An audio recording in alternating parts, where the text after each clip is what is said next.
Magandang araw sa lahat. Handa ka na bang matuto? Ito ang asignaturang Araling Panlipunan sa Baitang Siyam sa ikaapat na markahan. Ako, ang, ako nga pala si Georgette Mendoza, ang iyong guro sa araw na ito. Kung iyong matatandaan, ang ating nakaraang aralin ay tungkol sa sektor ng agrikultura. Malaki ang naiaambag ng sektor ng agrikultura sa pambansang ekonomiya. Subalit, mayroong mga suliranin na kinakaharap ito na nakakaapekto sa produksyon ng sektor ng agrikultura. Ngayong araw ay papalawigin natin ang iyong kaalaman tungkol sa mga suliranin sa sektor ng agrikultura. Pero bago ang lahat, alamin muna natin ang mga inaasahan sa iyo sa pagtatapos ng araling ito. Una, natutukoy ang mga suliranin sa sektor ng agrikultura. Pangalawa, natataya ang epekto ng suliranin sa sektor ng agrikultura. Unahin natin ang subsektor ng agrikultura, ang pagsasaka. Una, pagliit ng lupang sakahan. Ang mabilis na proseso ng urbanisasyon ng ilang bahagi ng bansa, patuloy na paglaki ng populasyon, paglawak ng komersyo at industriya ay nagtutulot ng pagliit ng lupang pansakahan.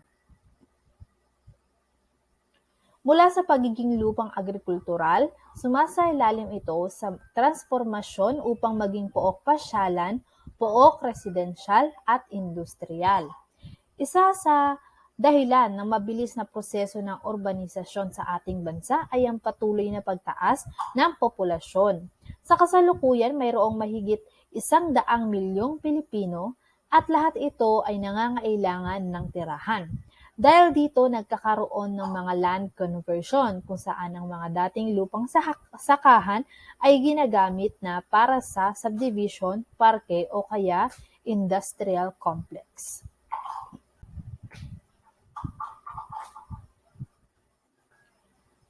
Ikalawa, paggamit ng teknolohiya. Ang produktibidad ng ating agrikultura ay mababa kung ihambing sa ibang bansa. Ito ay bunga ng paggamit ng mababang antas ng teknolohiya sa pagtatanim. Sa kasalukuyan, ang mga magsasaka sa bansa ay makalumang pamamaraan pa ang gamit. Kakaunting porsyento lamang ng kabuuang magsasaka ang gumagamit ng mga advanced technology sa kanilang sakahan. Ayon kay Shelito Habito, 2005, ang kakulangan ng pamahalaan na bumalangkas na isang polisiya na nagbibigay daan sa isang kapaligirang angkop sa pagpapalakas ng ating agrikultura ang isa sa mga kahinaang dapat matugunan. Totoo ito, kaya naman ang sektor ng agrikultura ay nangangailangan ng atensyon mula sa pamahalaan upang maiangat ang antas at kalidad ng pagsasaka sa ating bansa. Ikatlo ay ang kakulangan ng mga pasilidad at infrastruktura sa kabukiran.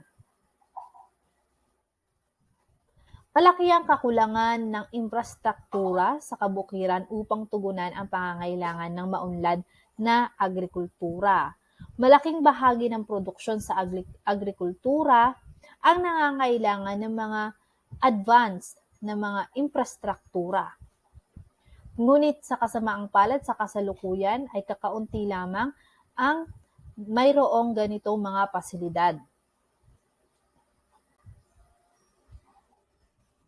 Ang Batas Republika 8435, Agriculture and Fisheries Modernization Act of 1997 ay naghahangad ng modernisasyon sa maraming aspekto ng sektor upang masiguro ang pagpapaunlad nito. Gaya ng aking nabanggit, kinakailangan talaga ng sektor ng agrikultura ang atensyon ng pamahalaan. Kaya naman bilang tugon ng pamahalaan, bumuo sila ng batas na naghahangad na maging moderno ang pamamaraan ng pagsasaka sa ating bansa.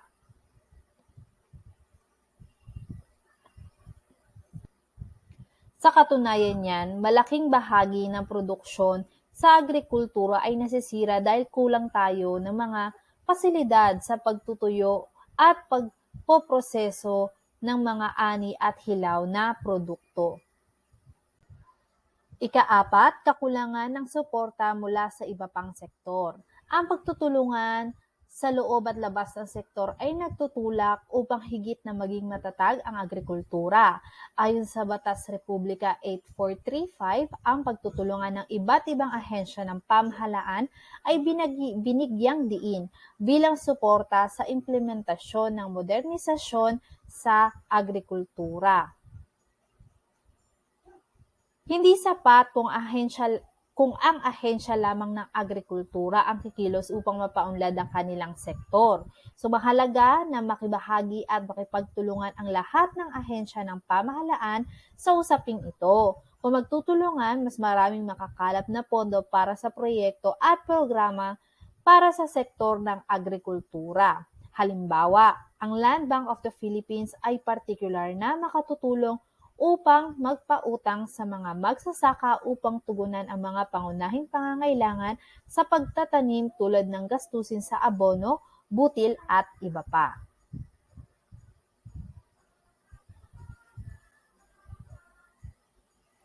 Ika-5, pagbibigay prioridad sa sektor ng industriya. Isa sa mga nagpahina sa kalagayan ng agrikultura ayon kina Habito at Briones 2005 ay ang naging prioridad ng pamahalaan sa pagbibigay ng proteksyon sa mga favored imports sa pandaigdigang pamilihan. Binigyan ng pamahalaan ng maraming proteksyon at pangangalaga ang mga industriya laban sa agrikultura. Dahil dito, nawawalan ng mga manggagawa at mamumuhunan sa sektor ng agrikultura. Mas pipiliin pa nila na pumunta sa industriya dahil sa mga insentibo rito na nagbunga sa pagbaba ng produksyon at kita sa agrikultura. Kung magpapatuloy ito, mapipilitan ang mga magsasaka na hindi na lang gamitin ang kanilang lupain dahil wala naman ding magtatrabaho at magsasaka sa kanilang lupain. Mapipilitan silang ibenta na lamang ang lupain. Kaya dito nagkakaroon ng conversion ng lupa dahil imbes na magamit ito sa pagsasaka ay nagagamit ito sa ibang bagay tulad na lamang sa sektor ng industriya.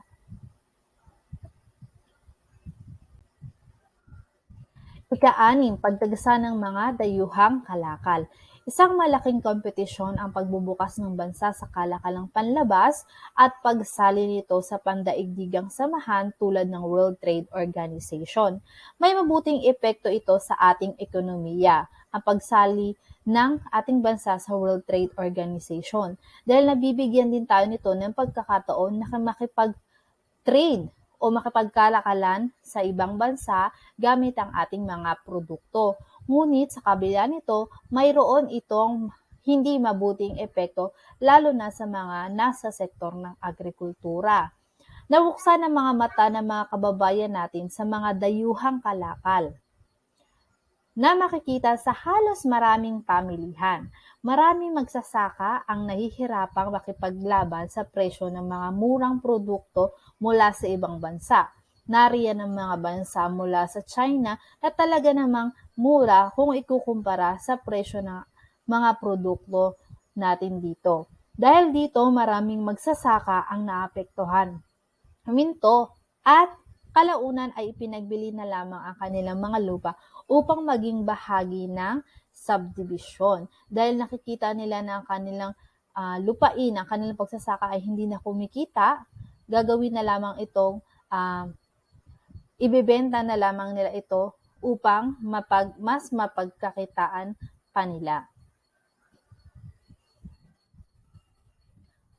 Panghuling suliranin ay ang climate change. So ang mga tagtuyot, malakas na bagyo at malaking baha ay ang mga pangunahing dahilan ng pagkasira ng ani at pagbaba ng produktibidad ng agrikultura. Alam naman nating lahat na ang ating bansa ay madalas bisitahin ng mga mapaminsalang bagyo na sumisira hindi lamang sa mga ari-arian, kundi pati ang malawakang pananim sa agrikultura. tinatayang malaking bahagi ng produksyon ng agrikultura ang nasisira bunga ng mabangis na pagbabago ng kalagayan ng panahon. Sa mga ganitong sitwasyon ay talagang nakakapanlumo para sa mga magsasaka. Ang kanilang mga tinanim na inaasahan nilang aanihin ay nawawalan ng saysay kapag may dumarating na malakas na bagyo at nasisira ang kanilang mga pananim. Kaya naman isa ito sa mga mabibigat na suliranin ng mga tao sa sektor ng agrikultura.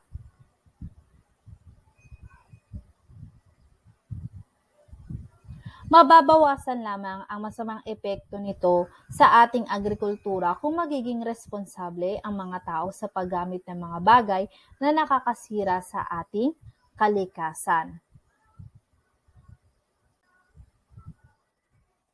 Sa bahaging ito, talakayin naman natin ang mga suliranin na kinakaharap ng pangisdaan.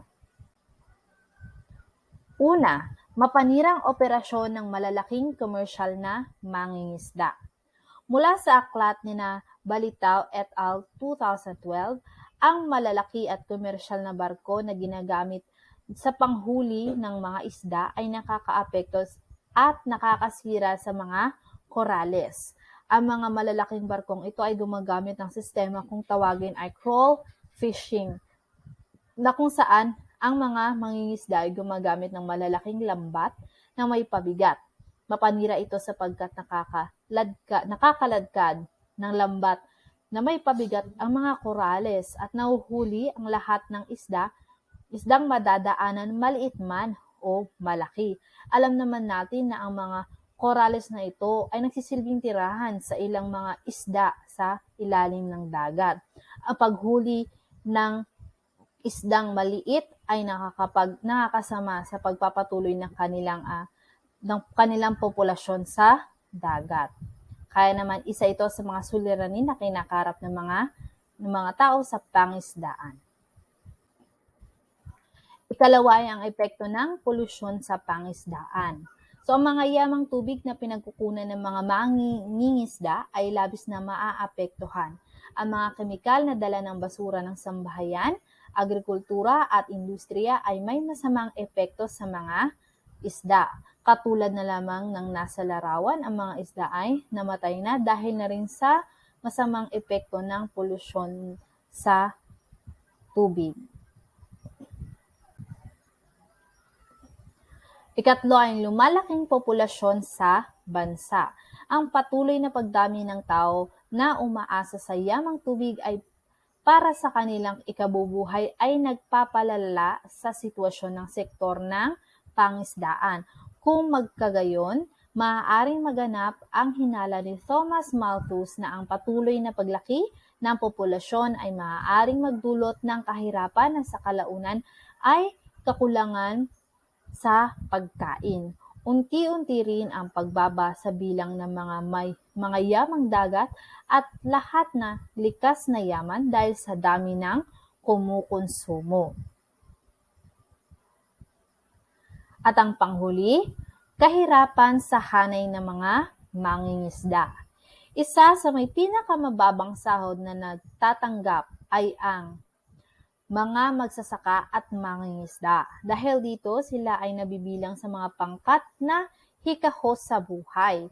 Mismong ang mga mangingisda ay walang makain sa kanilang mga hapag lalo tuwing panahon ng bagyo, kung saan hindi sila maaaring mangisda dahil ito ay delikado. Ang mababang kita sa uri na ito ng hanap buhay ay hindi naghihikayat sa mga batang miyembro ng kanilang pamilya na manatili sa sektor.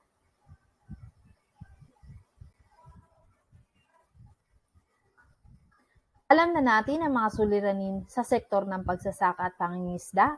Ngayon naman ay talakayin natin ang mga suliraning kinakaharap ng subsektor ng agrikultura, ang paggugubat.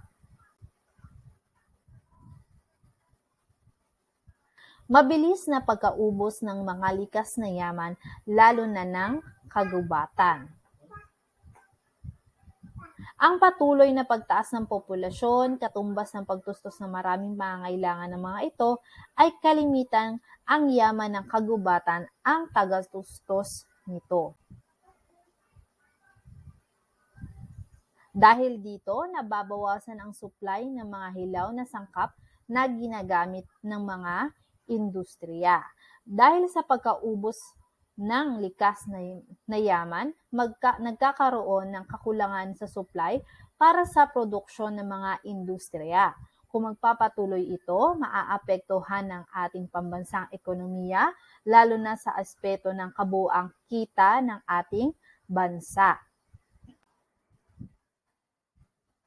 Sa pagkawala ng mga kagubatan, nawawalan ng tirahan ang mga hayop kaya hindi sila makapagparami. Kung tayong mga tao ay kailangan ng tirahan, ganun din ang mga hayop. Sa kasamaang palad, marami sa kagubatan natin ay nauubos na.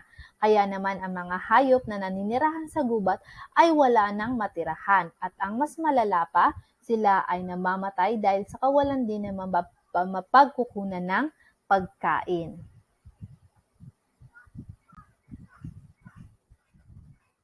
Nagiging sanhi rin ito ng pagbaha na sumisira sa libo-libong ektaryang pananim taon-taon. Dahil sa pagkaubos ng mga punong kahoy ay nagaganap ang pagbaha na sumisira sa mga pananim. Ang mga ganitong kaganapan ay lalong nagpapahirap sa mga magsasaka dahil sa ang inaasahan nilang ani ay nawawala na lamang ng halaga ng dahil sa isang iglap.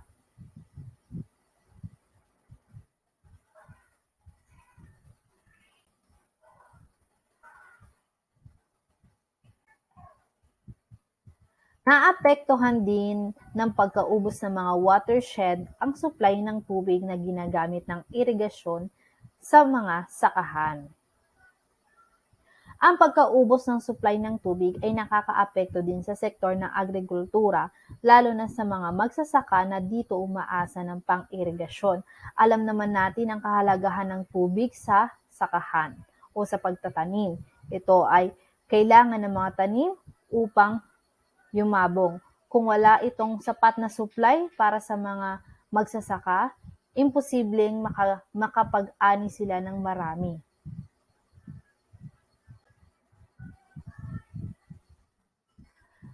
Ang pagkaubos ng kagubatan ay nagdudulot din ng pagguho ng lupa.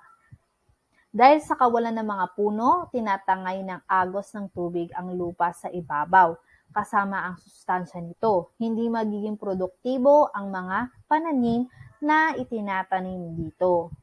Isa pang masamang epekto nito ay ang danger na pwedeng maidulot nito sa mga tao, kagaya ng landslide.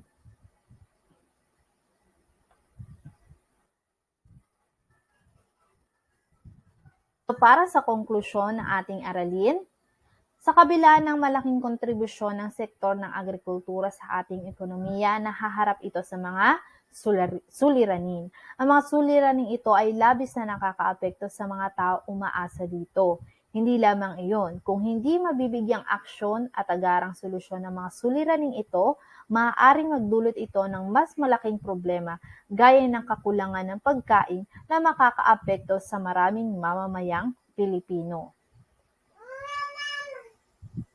Siguradong marami kang natutunan tungkol sa suliranin ng sektor ng agrikultura.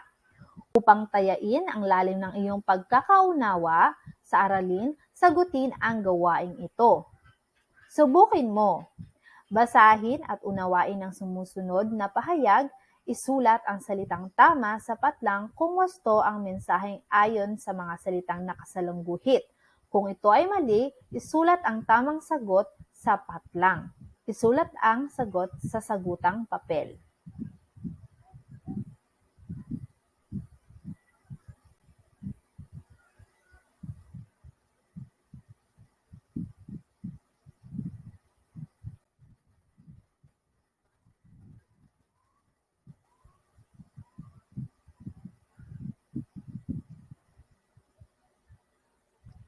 Nawa ay marami kayong natutunan lalo na sa mga suliranin na kinakaharap ng sektor ng agrikultura gaya ng pagsasaka, pangingisda at paggugubat. At nawa ay naunawaan niyo rin kung paano ito nakakaapekto sa ating pambansang ekonomiya at lalong-lalo na sa pamumuhay ng mga tao kabilang sa sektor na ito. Kung may tanong, huwag mag-atubiling. Hanggang sa susunod nating aralin.